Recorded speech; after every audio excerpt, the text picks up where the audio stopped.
Hi, Dan Payton with Easy Homes. I'm here to show you our seventh of 2,000 plus mobile homes that we've flipped.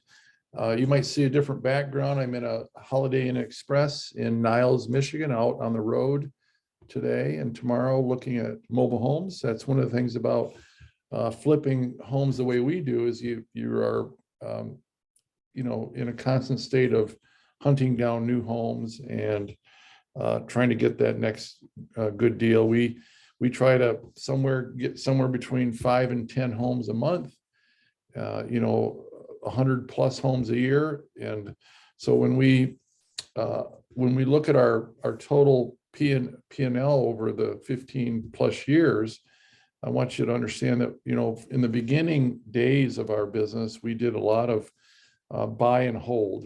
In other words, we bought and we sold the homes on notes and carried paper. And we did that with a few hundred homes in the beginning. And that had its pros and cons. We've sort of fell into the flipping for cash and getting in and out of the deals quickly, getting the cash in hands and moving on. And then just finding more, new homes to buy and flip and sell. And we prefer that method over the old method of holding. Nothing wrong with getting that cash flow every month, but it comes with its own set of challenges.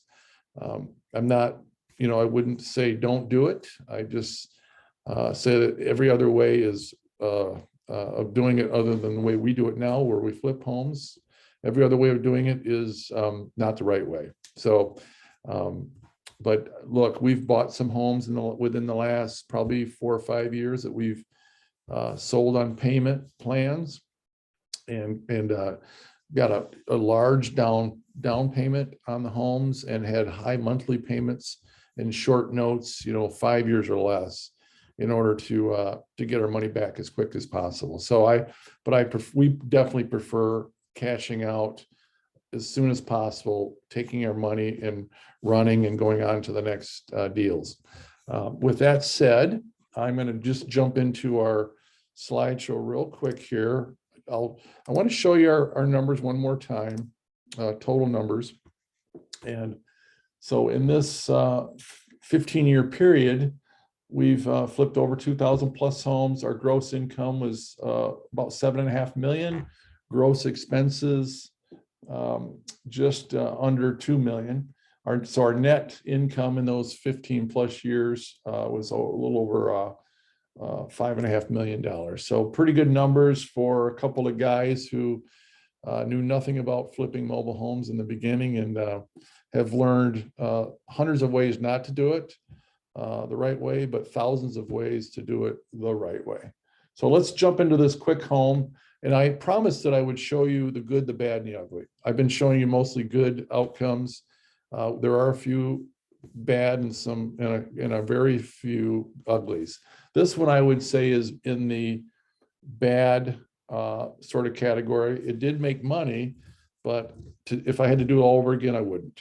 And I'm going to tell you why here in a second, basically as I go through it. So this home was a 1991 Redmond, 24 by 48, double wide, just under 1,200 square feet, pitched shingle roof, composite siding. Now, composite siding, we don't run into that very often in the Midwest, but composite siding is basically it's kind of like a press board, almost like a plywood wood siding.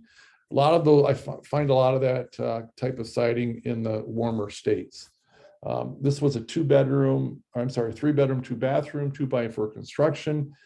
We could not find a data plate for this home, so we didn't know what the PSF value or the wind zone value. And it didn't really matter because of where it was geographically. And when I first was introduced to this home, I thought it was going to be above average. In fact, well above average. Turned out it was below average.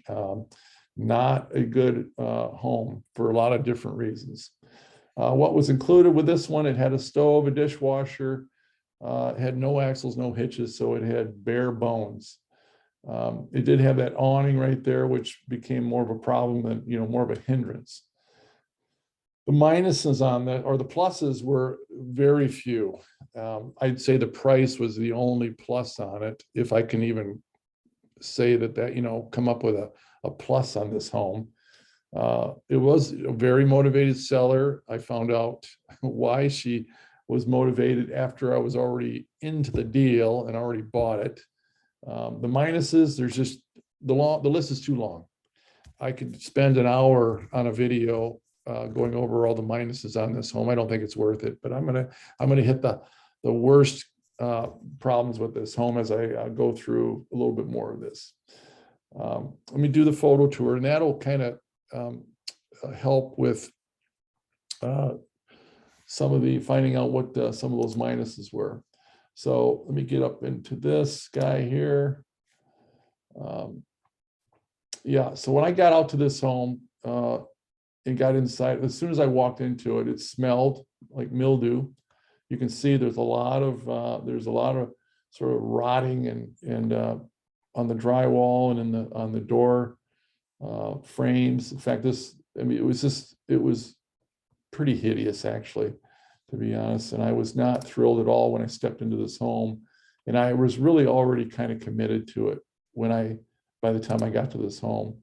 There's some more mold and stuff, but here's some of the outside shots. I mean, these are the shots, the photos that she sent me in the beginning, but I can see right here, I didn't notice until I got there, there's waves in this roof, especially right here where those skylights are. You can see there's quite a dip in that roof, and that spells trouble. That says that those roof trusses are failing, or the decking, at least the decking between the trusses, is starting to fail, even though it had newer shingles on it.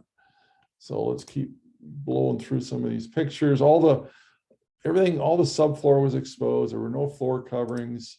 So everything had been torn up. This kitchen was a mess. I mean, that picture doesn't look terrible, but soft floors, toe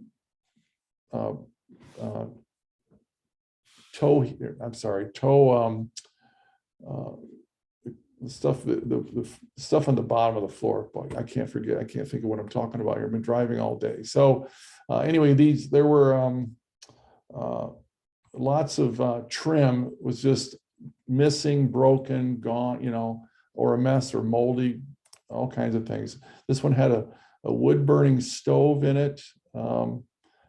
It doesn't look terrible, but it was kind of a mess. You can see the subfloor here. She had a Luan material covering the subfloor. The Luan was deteriorating, and there were soft spots everywhere in this home. None of this was revealed to me through a number of on the phone interviews before I went to look at this home. And she was really just hiding things. Base molding is what I was trying to, the word I was trying to come up with. Base moldings were in terrible condition in a lot of parts of the home.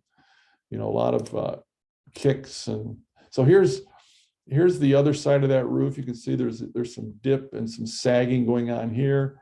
These trees here produced a lot of shade over this roof for much of the year, so it was a wet environment, kind of up in a mountain, and so it was just wet and deteriorated and got soft.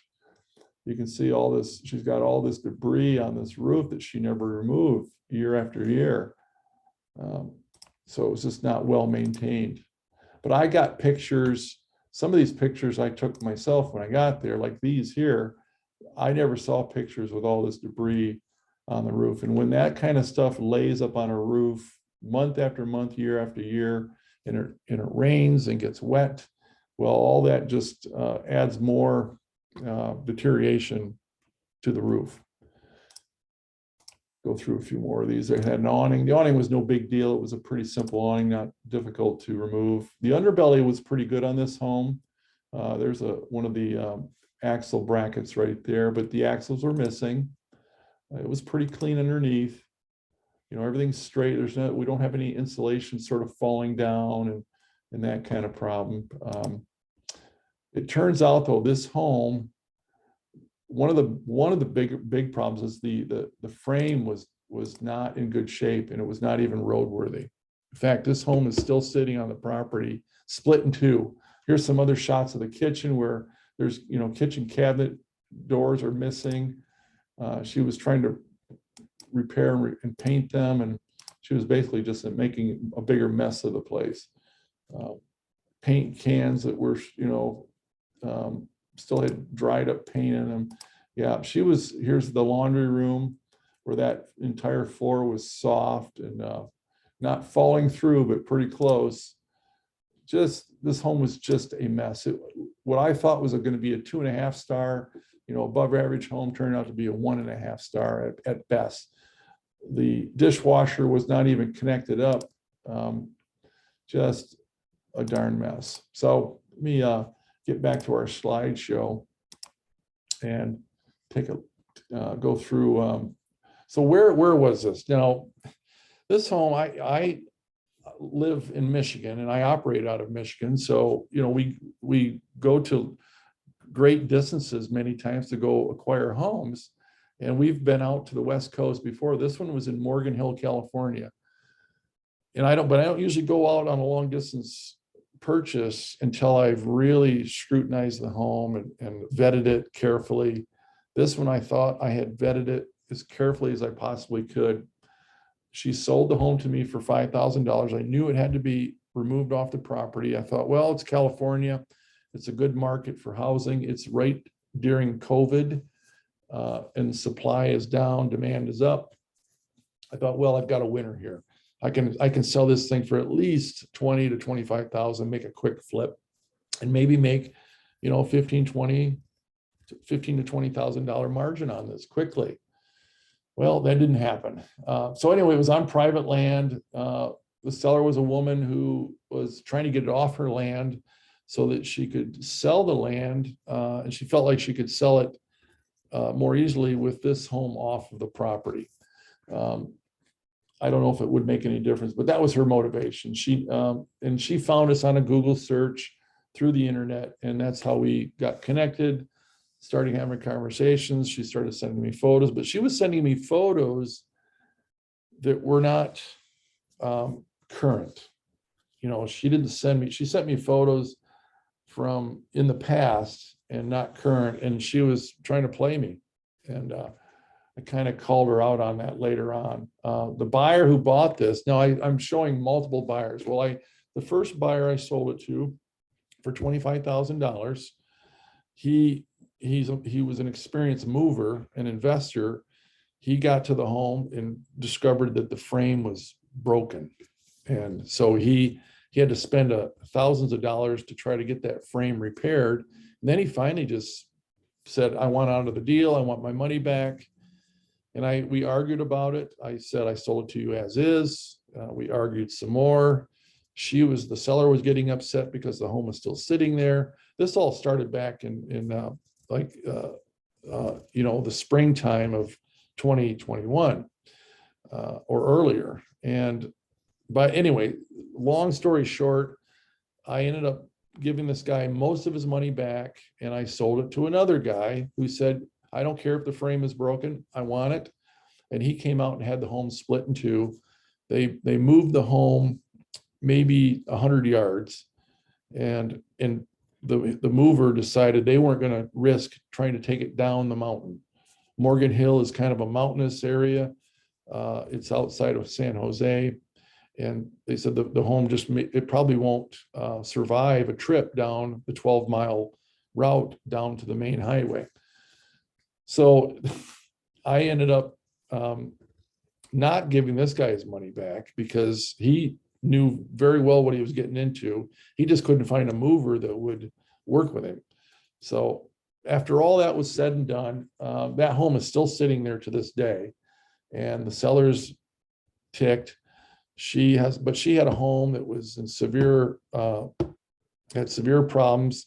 She knew about these problems, and she still tried to pawn this home off on us. She would have to pay somebody probably $10,000 to $15,000 to demo the home to get it off her property, and she chose to take my $5,000 and then make it somebody else's problem. So it was not just a terrible situation there.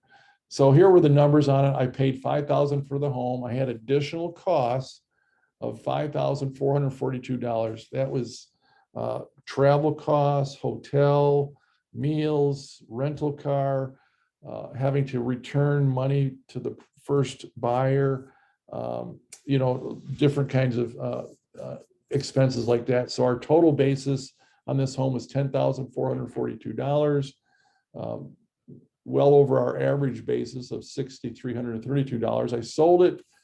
At the end of the day, I sold it for $12,000. So our net margin was a measly $1,568. Look, but I had so many phone calls and so many fires I was trying to put out on this deal. I just wish I had never gone through with this in the first place. If I had known more about this home, if I had maybe hired a local inspector to go look at it for me, paid the $300, $400 to get that done, the report would have come back probably with all the things I found. The home was just not worth it. I may have been able to get the home for nothing so that she could just get it off the property, and then that might have worked out. But I don't like selling homes to people that have major problems with them. That's just not good business. So at the end of the day, our duration on this one was 17 days before we got from the day we spent our first dollar until we got paid, and that was the second payer. So the first payer actually paid me for a significant down payment on the home before I even arrived in California. So it was definitely a whirlwind deal and a flip that I'm glad I did it because of the knowledge and the learning, but I wouldn't want to do one like this again. Again, our seller found us on our M Home Buyers website, went to our form and filled out a form, and we started communicating after that. Here's our site that we use to sell our homes, and that's a very busy site as well. So again, this was home 7 out of 2,000 plus homes. Throw a comment in the comment section. I'd be appreciated if you would subscribe and maybe give me a thumbs up or a like on this one, and I'll keep bringing more deals to you to show you how to avoid pitfalls. But especially if you're interested in flipping a mobile home, you've never done it before, and you want some coaching, you want me to assess a home for you, with you, or even go in as a partnership on a flip, I'm happy to do that or consider it. So again, look forward to showing you the next deal.